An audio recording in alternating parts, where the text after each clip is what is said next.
Oke, Bismillahirrahmanirrahim. Assalamualaikum warahmatullahi wabarakatuh. Perkenalkan, nama saya Raden Muhammad Rifki Fauzan, NIM saya 11970700060. Di sini saya akan menjelaskan praktikum modul 6, yaitu persamaan beda ya. Pertama kita ke tujuan pembelajarannya dulu. Di sini kita akan mempelajari cara menyelesaikan persamaan beda ini dengan cara rekursif dan metode langsung. Lalu kita implementasikan di MATLAB ya, untuk mencari atau menyelesaikan persamaan beda untuk sinyal masukan yang berbeda-beda. Oke, jadi pertama dasar teorinya. Nah, di sini jadi sebuah sistem linear atau LTI itu, linear time invariant system, itu bisa dinyatakan juga melalui persamaan beda ya. Nah, jadi persamaan bedanya itu seperti ini. Misalnya jadi A0YN tambah A1YN min 1 dan seterusnya sampai ke N ya, sampai ke N. Lalu sama dengan persamaan bedanya. Jadi bedanya di sini B0 XN sama seperti yang A ya, B1 XN min 1 sampai ke N.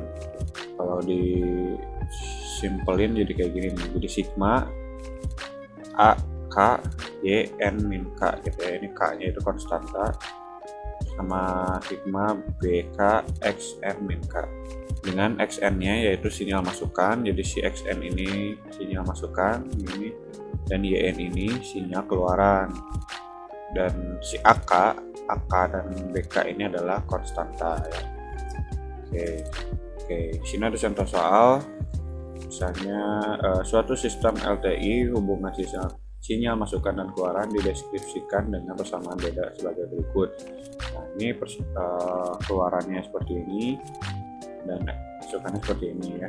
YN min 3Y N min 1 min 4Y N min 2 sama dengan XN tambah 2X N min 1. Dengan si XN nya ini, si sinyal masukannya ya, itu 4 pangkat N U N gitu. Maka dapatkanlah solusi dari persamaan beda tersebut. Kemudian gambarin ini sinyalnya dari keluarannya untuk N1 seterusnya sampai 100 gitu ya. Oke. Nah, jadi di sini kita ada beberapa metode yang sudah dipaparkan tadi. Itu ada rekursif sama metode langsung. Jadi yang pertama ada metode rekursif. Jadi metode ini adalah metode yang menggunakan nilai waktu lalu ya, untuk mendapatkan nilai yang sekarang gitu. Jadi kita butuh nilai-nilai yang lalu gitu, sehingga dibutuhkan nilai awal, misalnya yaitu 0 gitu ya. Nah, kelemahannya ya kita butuh keluaran N-nya yang lalu-lalu ya. Jadi nggak bisa misalnya sekarang kita nggak tahu waktu yang lalunya gimana gitu. Nah, susah gitu untuk menentukan waktu yang sekarang, karena metode ini harus butuh gitu ya si N yang lalu. Nah, jadi contohnya kayak gini nih, cara penyelesaiannya. Soalnya masih sama ya kayak tadi. Jadi misalnya seperti ini, YN kan sama ya. Nah, sekarang kita si N-nya itu dimasukin gitu ke 0. Masukin 0-nya sehingga kita dapetin Y0 itu. Jadi ini dimasukin 0-nya ke N ya, 0. Ini 3Y jadi 0 min 1 gitu, dan seterusnya. Sehingga kita dapetin di sini Y0 itu sama dengan 1. Sedangkan untuk N sama dengan 1 kita dapetin itu 9. Dan untuk N ke 10 deh ini ya, salah ketik. N ke 10 itu seperti ini. Jadi kita dapatnya 1367341 gitu. Nah, jadi untuk N 0 sampai N 10 itu, untuk sinyal masukannya yang XN 4N QN pada sistem di gambar ini seperti ini persamaan bedanya. Jadi 1955 2957 149 sampai 1367341 ya, sampai N40 gitu.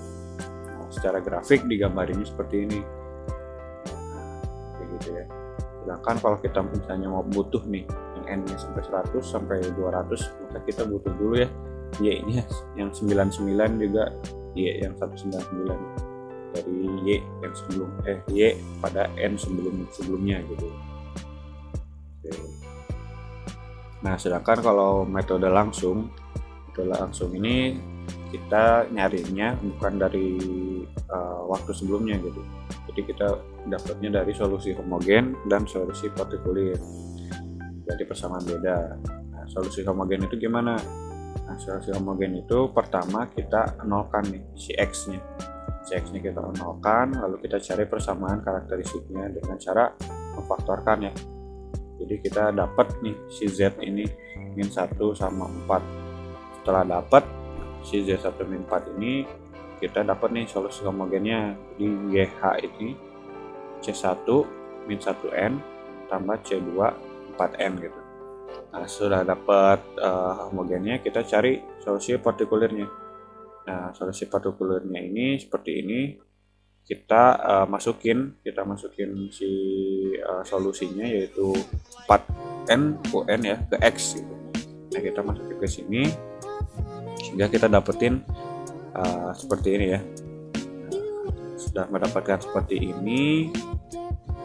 Karena sinyalnya eksponensial ya, maka solusi partikulirnya seperti ini, YP gitu. Ini partikulir A4N.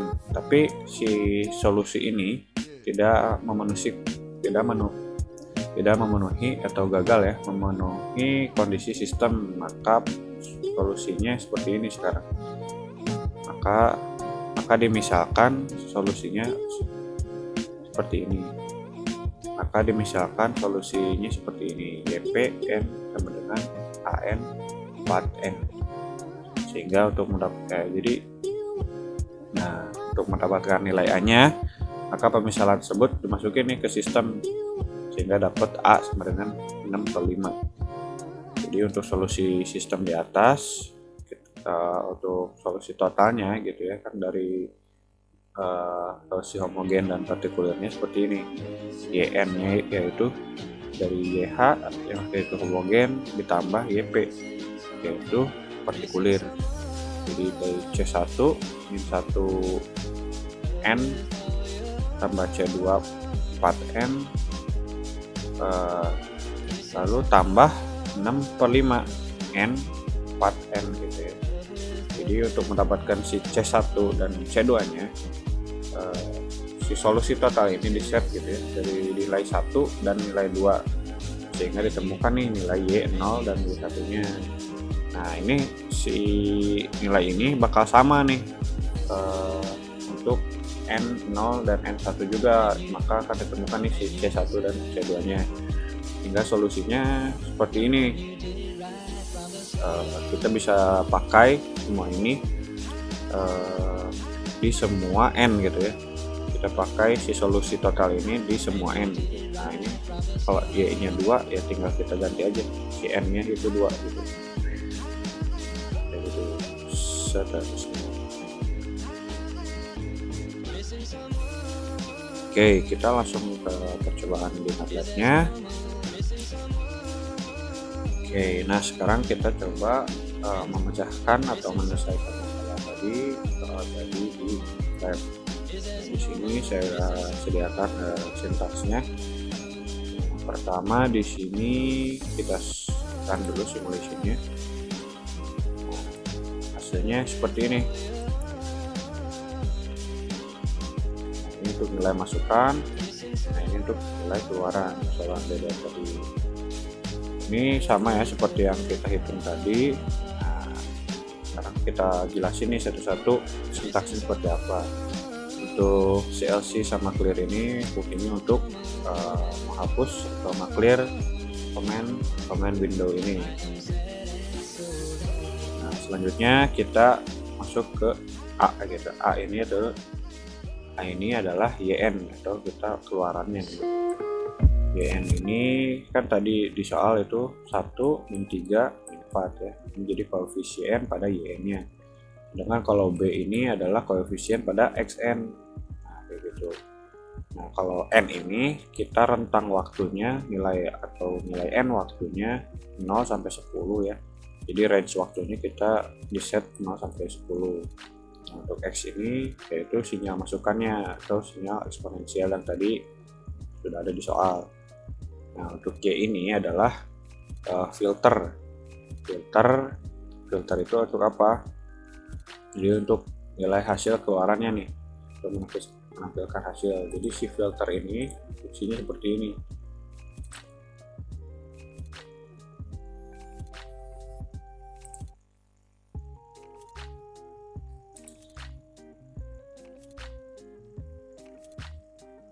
Nah, jadi si filter ini fungsinya seperti ini. Jika input data X itu menggunakan transfer fungsi rasional yang didefinisikan oleh numerator dan denominator koefisien B dan A gitu. Jadi si filter ini jika A1-nya tidak sama dengan 1, maka si filter ini menormalisasi koefisien A1. Jadi si A1 ini harus bukan 0 gitu. Seperti itu ya. Oke, nah selanjutnya untuk menampilkan hasilnya kita menggunakan syntax display dulu. Untuk display X itu kita beri judul nilai masukan. Untuk persamaan, ini persamaan ya, persamaan beda adalah, nah kayak gitu. Ini makanya salah nih. Oke, jadi untuk displaynya seperti ini. Sedangkan kalau kita mau menampilkan grafik gitu ya, di grafik jadi kita menggunakan subplot 211 itu adalah kita menampilkan dua grafik dalam satu form ya. Jadi di 211, jadi ini di nomor 1, lalu kita stem. Nah, untuk stem ini fungsinya untuk menampilkan sinyal. Nah, sistem ini kita mengkonversi sinyalnya menjadi sinyal diskrit ya. Jadi kita nge-stem apa? Nge-stem itu kita nge-stemnya N sama X ya. Lalu warnanya biru. Diberi judul sinyal masukan. Sedangkan di subplot 2 atau di gambar 2, maka kita menampilkan N sama Y ya, dengan titlenya atau judulnya sinyal keluaran seperti ini. Nah, ini hasil grafik perhitungan yang tadi ya, soal yang tadi seperti ini hasilnya. Oke, mungkin cukup pemaparan dari saya. Mohon maaf bila ada kesalahan. Wabillahi taufiq wal hidayah. Wassalamualaikum warahmatullahi wabarakatuh.